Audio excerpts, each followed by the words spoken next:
el versículo 24. Cada uno, hermanos, en el estado en que fue llamado, así permanezca para con Dios. Parece ser que el apóstol Pablo, que le escribe a los Corintios, está haciendo un pequeño paréntesis en el tema que está tratando. Ha estado tratando el apóstol acerca del tema del matrimonio. Ha hablado del matrimonio en los primeros versos de este capítulo, hasta donde vamos. Hasta la semana pasada hablábamos un poco de esto también.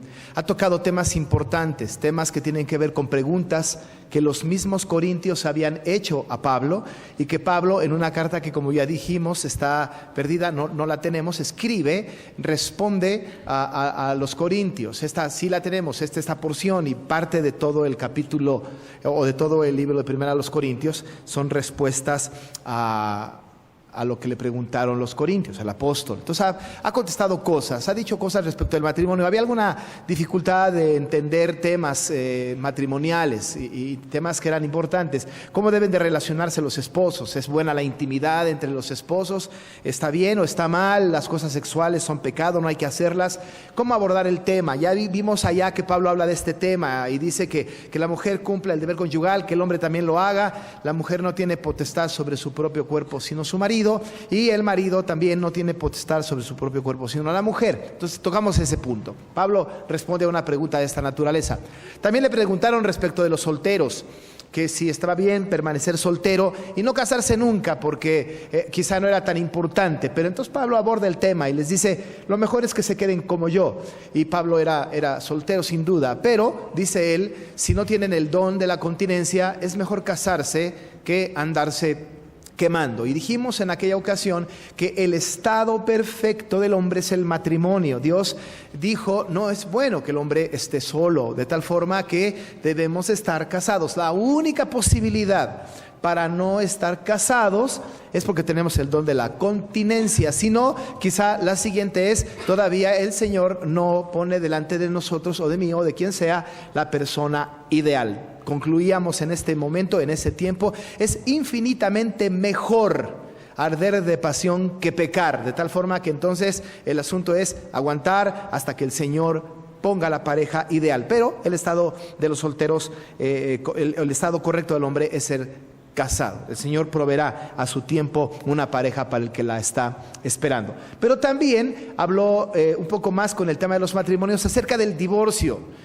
Es bueno que el hombre no se separe de su mujer y que la mujer no se separe de su marido. Y si se separa, dice Pablo, regrese con su marido, reconcíliese con él o quédese como está. Esas son de las recomendaciones que el apóstol tiene respecto de el divorcio. De tal forma que el apóstol va pues construyendo el asunto y habla de estas situaciones que son absolutamente necesarias. Habla de los matrimonios mixtos. Ha dicho que hay parejas que están casadas, una parte es cristiana, la otra no, y la recomendación es a los que son cristianos: ustedes deben de mantener el matrimonio unido siempre. El divorcio no es algo que agrade a Dios, de tal forma que si la responsabilidad de mantenerse juntos recae en alguna de las partes, tiene que ser de la parte cristiana, porque entiende el mensaje, entiende el concepto de Dios. Sin embargo, dice el apóstol, sin embargo, si la parte incrédula decide separarse, dice Pablo, bueno, sepárese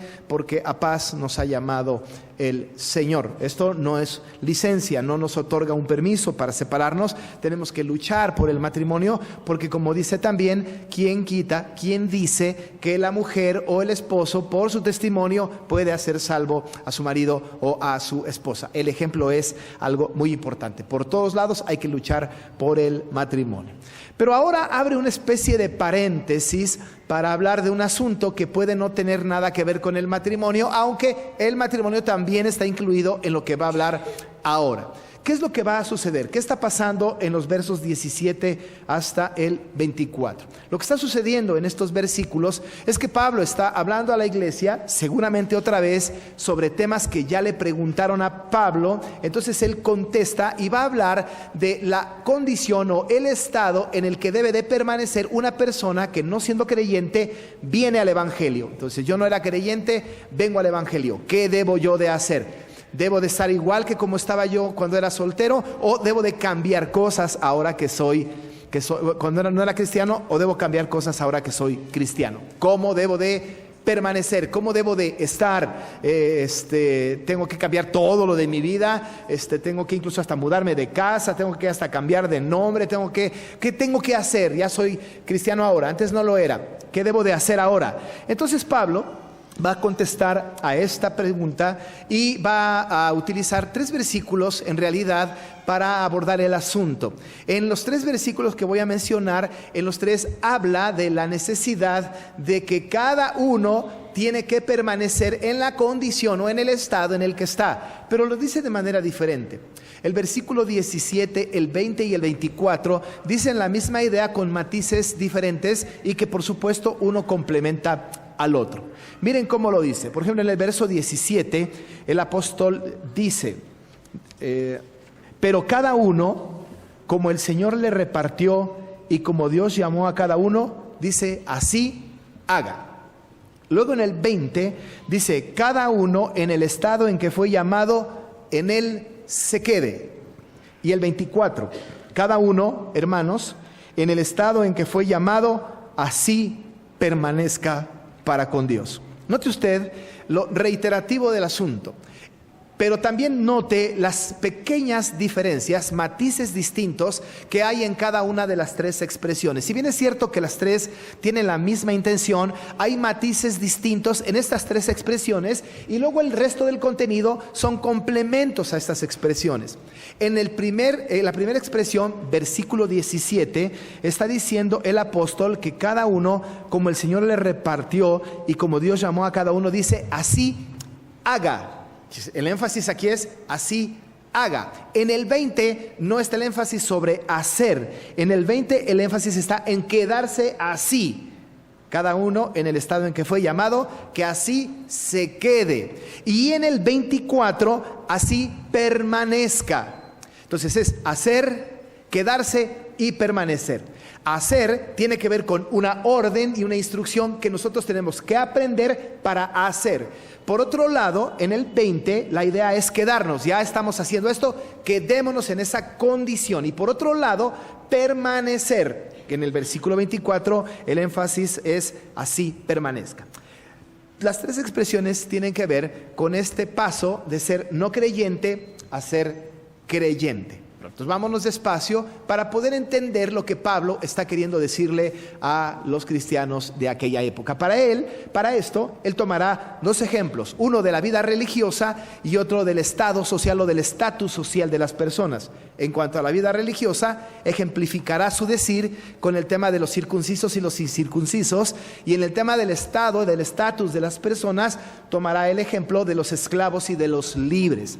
Bajo este principio, entonces Pablo desarrolla este pensamiento. Versículo 17, pues, habla acerca de este asunto. Dice en el 17, pero cada uno, esto es importante, cada uno, cuando la expresión aquí, sobre todo en 1 de Corintios, dice cada uno, implica una responsabilidad personal del creyente. Está hablándole a la iglesia. De hecho, este mandato es a la iglesia. Es lo que Pablo ha estado enseñando no solamente a la iglesia en Corinto, sino ha enseñado a todas las iglesias. Lo podemos saber porque al final del 17 dice, esto ordenó en todas las iglesias.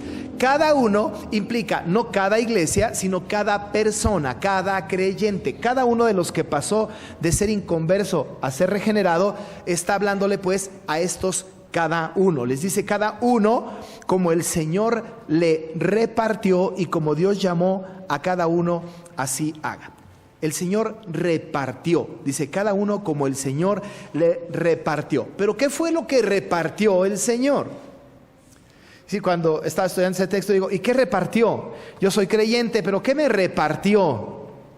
En realidad he tenido una gran cantidad de cosas, usted también. Tenemos muchas cosas, tenemos dones espirituales. El Señor, dice el texto, la Biblia habla de que Él repartió a través del Espíritu Santo dones a la iglesia. Bueno, esos dones el Señor los repartió y a cada uno de nosotros nos dio dones específicos. Él nos los repartió. Nosotros no los escogimos, sino que Él los repartió. En ese sentido, el Señor repartió dones. Pero hay otra cosa que es muy importante, algo que el Señor repartió. Lo que Él nos repartió, nos dio, pues nos participó, y lo más importante de todo fue la salvación. Él nos dio la salvación. El énfasis de el Señor, como el Señor le repartió, y también que el Señor les llamó, cuando el objeto somos nosotros, pero el que hace, el que ejecuta es el Señor, nos damos cuenta pues de que la obra completa ha sido de Él. Él nos dio, Él nos llamó, Él nos salvó, Él nos otorgó dones, Él nos repartió la salvación, Él nos dio pues esta vida de salvación. Está diciendo el apóstol, cada uno, como el Señor le repartió, pensemos en la salvación, y como Dios llamó a cada uno, así haga. Nos llamó para ser salvos. Ahora, nosotros pensamos que Dios nos llamó a cada uno. Note que también la expresión cada uno es enfática. Nos llamó a cada uno. Yo sé, usted y sabe, yo también lo sé, que hacemos mucho énfasis cuando hablamos del Evangelio a otras personas. Cree en el Señor Jesucristo y serás salvo tú y tu casa. Y entonces pensamos que al ser salvo yo, automáticamente mis hijos son salvos. La respuesta es: no es cierto. La verdad es que el Señor llamó a cada uno llamó. En su momento llamará. Por supuesto que estando en casa los hijos van a escuchar el Evangelio, van a estar en un ambiente propicio, van a degustar del bien espiritual, y sin duda el Señor tendrá misericordia algún día y les llamará para salvación, pero la tarea de salvación es a cada uno Él llama. Ahora, cuando nos llama, cuando reparte su salvación, cuando nos da dones, cuando nos llama a nosotros, que nos saca de las tinieblas y nos trae a la luz admirable, que cambia nuestro corazón de piedra a un corazón de carne, pues cuando nos regenera, nos llama y nos da salvación y nos da dones y nos participa de esto, obra de Él, y así, en esta condición, tenemos que hacer las cosas que le agradan al Señor. No es a partir de su naturaleza pecaminosa hagan. No es a partir de la lógica del hombre natural hagan. Eso nos sale muy bien y lo hacemos muy fácil. Pero a partir de lo que Dios repartió y el llamado que recibimos de Él, así dice la palabra, tenemos que hacer. Y para poder hacer lo que tenemos que hacer como regenerados, lo tenemos que encontrar, por supuesto, en la palabra de Dios. ¿Tenemos que cambiar algo? En realidad, sí. Tenemos que hacer las cosas que a Dios le agrada. ¿Y cómo sabemos esto? Tenemos que venir a la Biblia para saber lo que Dios quiere que nosotros hagamos. Hemos de tener mucho cuidado cuando pensamos en que las personas deben de permanecer en el mismo estado en que fueron llamadas. Sabemos que pasamos a ser parte del pueblo de Dios y que tenemos que permanecer así como éramos antes, pero con el mandato del Señor. ¿En qué sentido? En el sentido de que si una persona en su vida pasada era muy pecaminosa, tenía conductas pecaminosas, no puede decir, bueno, pues así dice la Biblia, así como yo era antes, ahora tengo que ser. Dice, permanezca como estaba. Quédese como estaba, así como el Señor le llamó, así permanezca. Ahora, si usted viene de su vida pasada y era adúltero y llega a la vida cristiana y dice, bueno, pues me tengo que quedar así porque así dice la Biblia, está equivocado. Una persona pues que está en pecado y que tiene un pecado que está señalado por la palabra que Dios no quiere, que Dios aborrece, esa condición tiene que cambiar. Si usted no pagaba impuestos antes de ser creyente y pasa a ser creyente y dice, bueno, pues no voy a seguir pagando impuestos porque así tengo que quedarme, tal y como el Señor me llamó, está equivocado. Si era mentiroso, no puede seguir siendo mentiroso. Si tenía muchas esposas, ya no puede tener muchas esposas. Si era homosexual, ya no puede seguir siendo homosexual. Si era codicioso, ya no puede ser codicioso. Si decía muchas groserías, no las puede decir ahora. Hay cosas que sí tienen que cambiar en el contexto de toda la Escritura. Y Pablo le escribe a los corintios que están entrenados en toda palabra y en toda ciencia. Y ellos saben que ciertamente en el estado que estaban tenían que estar ahora, pero deben de haber cosas que van a cambiar. Porque el Señor repartió la salvación, porque el Señor llamó para la salvación, porque el Señor nos ha dado un corazón nuevo. Venimos a la palabra y vamos a cambiar actitudes pecaminosas en nuestra vida. No debemos de pensar que así como el Señor nos llamó exactamente igual, tenemos que permanecer. Esto el texto no lo dice. No lo dice. De ahí entonces el apóstol pone un ejemplo. Ahora, este ejemplo tiene que ver con la época en donde él está escribiendo, con el momento en donde él está escribiendo. La iglesia de Corinto estaba conformada por gente judía y por gente gentil. Ahora, nosotros podemos distinguir estos dos grupos diciendo esto: judíos, gentiles. Una manera, con un lenguaje más del apóstol Pablo, es decir, circuncisos e incircuncisos. Ahora, cuando usted escuche circuncisos e incircuncisos, casi estamos seguros de que cuando dice circuncisos está hablando de judíos, porque a ellos se les dio la instrucción de la circuncisión. Y cuando habla de incircuncisos, algunas veces se utiliza en la Biblia de manera peyorativa para referirse a todo aquel que no es judío, y además tiene un sentido peyorativo, pues, de detestar, ¿no? Pero cuando habla de incircuncisos está hablando de un gentil. Cualquiera que sea su nacionalidad, un gentil es un incircunciso. Hermanos, usted y yo, estoy casi seguro que todos los que estamos aquí somos de esta sección de incircuncisos. No por un asunto físico, tanto como un tema de identidad con un grupo, con una sociedad, con un determinado sector. Así que entonces va a poner este ejemplo de su época y va a tocar el tema de circunciso, incircunciso, y lo dice así en el 18. Fue llamado, algunos siendo circunciso, quédese circunciso. Fue llamado a algunos siendo incircunciso, no se circuncide. ¿Qué está diciendo? ¿Alguno de ustedes fue llamado siendo judío? Quédese así. Ahora, cuando dice déjelo así en el tema de la circuncisión, pues es prácticamente imposible revertir el tema de la circuncisión. ¿Cómo se hace eso? No se puede. Algún judío diría, bueno, ¿y cómo? Aunque yo quisiera cambiar la condición, en realidad no podría. Por otro lado, si usted fue llamado siendo gentil, no se circuncide, quédese incircunciso.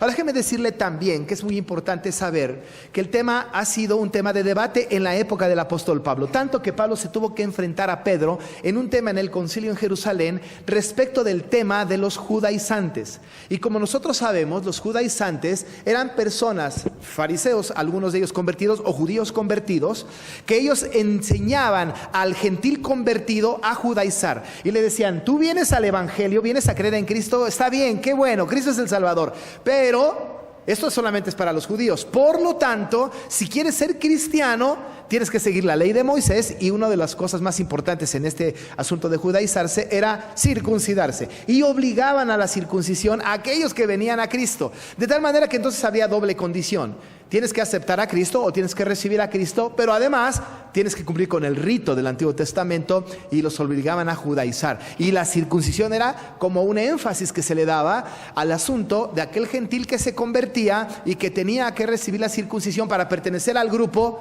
exclusivo de los que estaban en esta nueva secta o en este nuevo camino que era el cristianismo. Pablo y Pedro tuvieron una desaveniencia, discutieron sobre el asunto porque ellos tenían un concepto diferente del tema de la circuncisión. Este tema era muy importante, pero era tan importante entender que cuando se habla de circuncisión y cuando Pablo toca el tema, toca un tema que no es nuevo para él, sino que viene del Antiguo Testamento, en donde se habla más bien de la actitud del corazón, de lo que hay en el corazón. Ya leímos hace un momento en el libro de Deuteronomio, en el capítulo 10, que el mismo Moisés ha instruido al pueblo a través del consejo que da Dios. Dice que deben de circuncidar el prepucio de vuestro corazón. Así que no es un tema tan físico, es un tema del corazón, es un tema de una conversión genuina, es un tema de identidad con Cristo, es un tema que refleja esta relación que tengo con Cristo. La circuncisión es importante, sí que lo era, pero era más importante lo que había en el corazón del hombre. Así que entonces, al que está circuncidado, déjelo así. Ya, no haga más nada, no es tan importante la circuncisión. Al incircunciso, no se circuncide, quédese incircunciso, no es tan importante la circuncisión. Ahora, no es algo que yo digo, en el versículo 19 lo enfatiza el apóstol cuando dice, la circuncisión nada es, y la incircuncisión nada es, sino el guardar los mandamientos de Dios. Bueno, entonces sí hay algo que hay que cambiar, porque antes de ser creyentes no guardábamos los mandamientos de Dios. Ahora que somos creyentes, guardamos los mandamientos de Dios. Ahora que soy creyente, no estoy tan obligado a seguir ritos que puedo yo pensar que me llevan a la salvación, sino que ahora que soy creyente, obedezco los mandatos del Señor, soy obediente a lo que Él pide, y los ritos que yo haga, las cosas por costumbre que yo haga, no son para ser salvo, sino son para obedecer al Señor en lo que me pide que yo haga. Así que entonces el apóstol está diciendo, quédense como están, en este sentido religioso, en este énfasis de la circuncisión que tenía un énfasis religioso importante, así como están, quédense como están. Ahora, debo de decir, para que no haya confusión, nosotros somos una iglesia que enseñamos la doctrina del pacto. Y la doctrina del pacto es una doctrina hermosa, maravillosa, que nos habla de una unidad de pensamiento desde el Génesis hasta el Apocalipsis, en donde Dios estableció pacto con el hombre y que el pacto de Dios con nosotros es inamovible, es unilateral, por cierto, porque solamente Él pone todas las cosas y va a llegar hasta el final del tiempo. Dios pactó con nosotros. En esa doctrina del pacto, nosotros tenemos los sacramentos actuales que antes eran las ordenanzas del Antiguo Testamento, así como la circuncisión en el Antiguo Testamento. Hoy en el Nuevo Testamento es el bautismo, o la Pascua en el Antiguo Testamento, hoy la Santa Cena. Nosotros bautizamos a los niños en la fe del pacto. Decimos nosotros que nuestros hijos son hijos del pacto y bautizamos a nuestros pequeños en esta convicción doctrinal de la doctrina del pacto. No debe de confundirse y pensar, si ustedes vienen de una iglesia o de una comunidad en donde no se han bautizado y vienen al Evangelio, quédense como están. Esto no es. Si usted viene de una cultura distinta a la cristiana y viene al Evangelio, debe bautizarse. Es una ordenanza de Dios. No podemos decir, bueno, yo vengo de un lugar, no he sido bautizado, pero aquí la Biblia dice que me quede como estoy y que la circuncisión no es nada, por lo tanto el bautismo no es nada, entonces no me bautizo. Eso no dice la palabra. Está hablando en términos de una situación regional, local, por un tema de comunidad. Pero la instrucción bíblica del bautismo es una instrucción que todos los creyentes deben de tener y está la Biblia plasmada, sobre todo el Nuevo Testamento, de este asunto de bautismo. Pero entonces aquí quédese como está, dice la palabra del Señor. En el versículo 20, cada uno en el estado en que fue llamado, dice él, en él se quede. Utiliza la palabra estado. En el estado, dice aquí la palabra en que fue llamado. Ahora, como ha estado hablando del matrimonio, nosotros hoy día sabemos en nuestro lenguaje que el matrimonio es un estado. Estamos hablando de que mi estado civil es casado o mi estado civil es soltero. Cuando hablamos de estado, a veces podemos pensar en el estado civil, en el estado en el que estoy, en el que me encuentro, en la situación que tengo. Y dice el apóstol en este asunto, cada uno, otra vez para responsabilidad personal, en el estado en que fue llamado. Ahora, si fuera del matrimonio y en el contexto donde está escrito esta expresión del capítulo 7, podemos deducir algunas cosas con un poco de temor a ser especulativos. Pero podemos deducir semejante cosa como esta. Si una persona en el Antiguo Testamento de su vida, quiero decir, antes de ser cristiano, antes de ser creyente, antes de ser regenerado, tuvo una vida desordenada y se divorció y viene al Evangelio, ¿qué hacemos con ella? Eso podemos decirle, qué barbaridad, qué pecador eres de lo peor, cómo te divorciaste, podemos caerle a palos, podemos hacer una gran cantidad o sacar una gran cantidad de conjeturas. Pero fue antes de Cristo. Su estado era en este sentido así, viene a Cristo. El mandato de Pablo es, en el estado en que fuiste llamado, así te quedas, así permanece. Ahora también sabemos por el asunto de la palabra que es mejor para el cristiano soltero, sea divorciado, viudo, lo que sea, casarse. Porque es mejor casarse que andarse quemando. Es distinto cuando una pareja de cristianos que conocen del Evangelio, que son creyentes, que han nacido de nuevo, deciden divorciarse. Esto, por supuesto, no está permitido en la palabra. No pueden decir, así me quedo, así permanezco, así hago, porque el mandato de la Escritura para el creyente es distinto. Para nosotros el mandato es permanecer juntos, para nosotros el mandato es soportarnos, para nosotros el mandato es estar juntos hasta el final, hasta que la muerte nos separe. Es distinto a una persona que no ha sido cristiana y que entró en ese estado al cristianismo.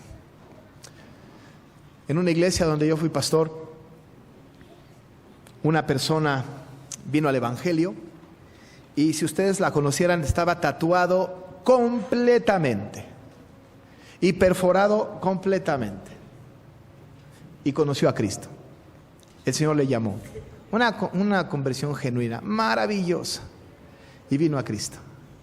Algunas hermanas, algunos hermanos de la iglesia no lo aceptaban y dicen, tiene que cambiar esta condición, porque es de muy mal testimonio. El mandato bíblico, que así se quede. Ahora, ¿es reversible? Pues es muy difícil, ¿no? ¿Cómo se quita todo eso? Tendría como que volver a cambiar de piel. ¿Cómo lo hace? ¿Cómo lo hace? La palabra entonces, en este sentido, cuando hay algo irreversible y que no necesariamente constituye un pecado en su nueva vida en Cristo, que así se quede. Que así se quede. Y nosotros como iglesia tenemos que aceptarle así, porque la circunstancia no es pecaminosa en el momento y tampoco es reversible, que así se quede. Y el apóstol está diciendo, cada uno en el estado en que fue llamado, en él se quede. Algunos de la iglesia fueron llamados por el Señor siendo esclavos, algunos fueron llamados siendo libres. Y entonces el apóstol va con el ejemplo otra vez. ¿Fuisteis llamados siendo esclavo? Dice él, no te dé cuidado. Pero también si puedes hacerte libre, procúralo más. Porque el que en el Señor fue llamado siendo esclavo, liberto es del Señor. Asimismo el que fue llamado siendo libre, esclavo es del Señor. Algunos fueron llamados siendo esclavos, algunos fueron llamados siendo libres. Y en la época del apóstol Pablo todavía se daba esta circunstancia de esclavo o de libre. En realidad el tema de la esclavitud y la libertad en el ámbito espiritual no tienen mucho significado, porque ambos son esclavos de Cristo. El que es esclavo tiene que entender que tiene una libertad en Cristo. Nosotros sabemos lo que el Señor dijo. Así que si el Señor, el Hijo, os libertare, seréis verdaderamente libres. Y conoceréis la verdad, y la verdad nos hará libres. El que está en esclavitud, en este momento, en ese lugar, en ese contexto, entiende que cuando viene al evangelio, no tiene que luchar por su libertad, porque es libre. Libre en el Señor. Ahora, también dice Pablo, ahora, si puedes ser libre, bueno, procúralo, hazlo. Pero en realidad la condición es que este hombre es libre. No importa tu estatus, importa lo que hay en tu corazón, importa tu concepto de Dios. Aún siendo esclavo, puedes ser libre. Quédate como estás. No te unas a marchas de derechos humanos. Quédate como estás. Tu libertad en Cristo. Permanece como estás cuando has venido al evangelio. Ahora, si eres libre, esclavo eres de Cristo. Le fue mejor a los esclavos. Ahora a los que son libres los vuelve a ser esclavos. Dice al final del 22, asimismo el que fue llamado siendo libre, esclavo es de Cristo. ¿Sabe cuál es el mejor estado del creyente? Esclavo de Cristo. Nosotros como creyentes, lo mejor que podemos saber es que somos esclavos de Cristo. Es el mejor estado del creyente. Nos sentimos libres, sí, porque tenemos la verdad y porque conocimos al Hijo. Pero al conocerlo y al ser llamados por el Señor, entonces somos esclavos de Cristo. Porque fuimos comprados por precio. Dice el versículo 23. Por precio fuisteis comprados. Y el precio de nuestra libertad fue la sangre de nuestro Señor Jesucristo. Y somos libres porque le conocimos a Él, pero somos esclavos porque le pertenecemos a Él. Esclavos de Cristo. Choca un poco con nuestro concepto de la esclavitud, pero el mejor estado del creyente, en el que debe de permanecer, en el que se debe de quedar, es ser esclavo de Cristo. Claro, vengo con una situación de mi vida pasada, vengo a la vida cristiana, esta situación no es pecaminosa ahora, no me afecta. Bueno, quédate como estás, pero también como esclavo de Cristo. Esclavo de Cristo, porque por precio fuimos comprados. Y ese precio fue, ya dijimos, la preciosa sangre de Cristo. Así es que no os hagáis esclavos de los hombres, ni los rudimentos, ni las filosofías de los hombres tienen que determinar nuestra conducta. Y termina en el 24. Cada uno, otra vez, hermanos, en el estado en que fueron llamados, así permanezcan para con Dios. Pero este versículo está al final de esta idea. Primero, hacemos la voluntad de Dios, nos quedamos en el estado de esclavos de Cristo. En esa situación, ahí debemos de permanecer. Este versículo no está en el 16, está en el 24. Hacemos a lo que fuimos llamados por el Señor. Nos quedamos en el estado en el que somos llamados como esclavos de Cristo y así permanecemos para con Dios. Así que no entendamos mal el texto y no pensemos que nuestra condición anterior es mejor y que así debemos de permanecer.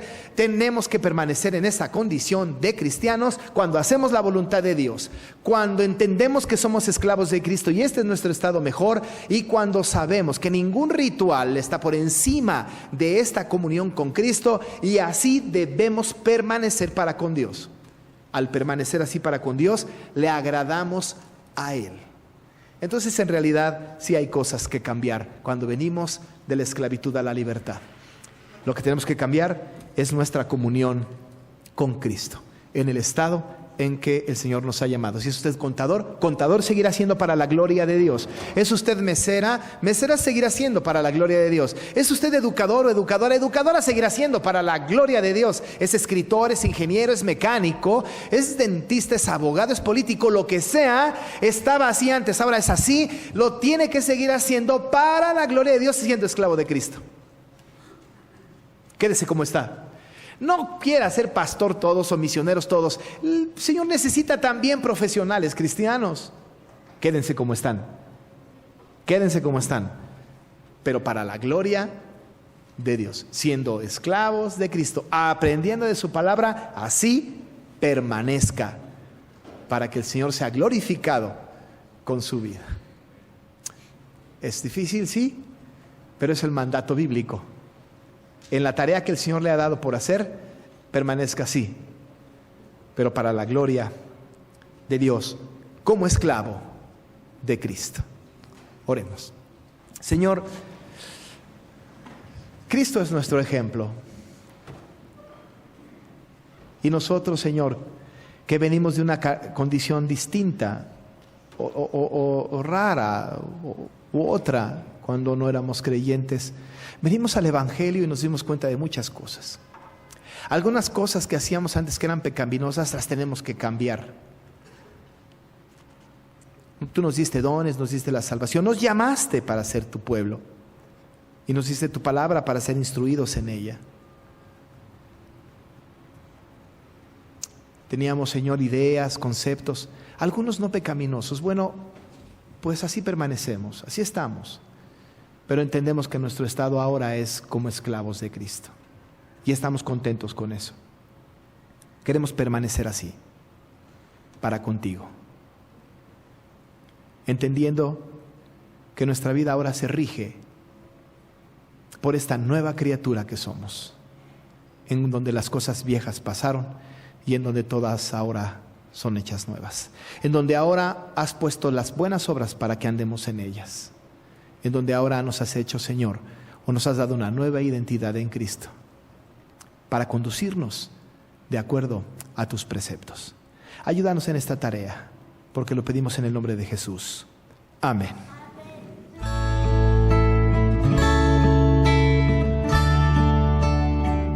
Iglesia Nacional Presbiteriana Príncipe de Paz, ubicada en Humboldt número 50, Colonia Centro, México DF. Si desea mayor información, puede comunicarse al 5518-6114 y 5518-5900 o en la página de internet www.inp-príncipedepazcentro.org. Recuerde que esta puede ser su iglesia.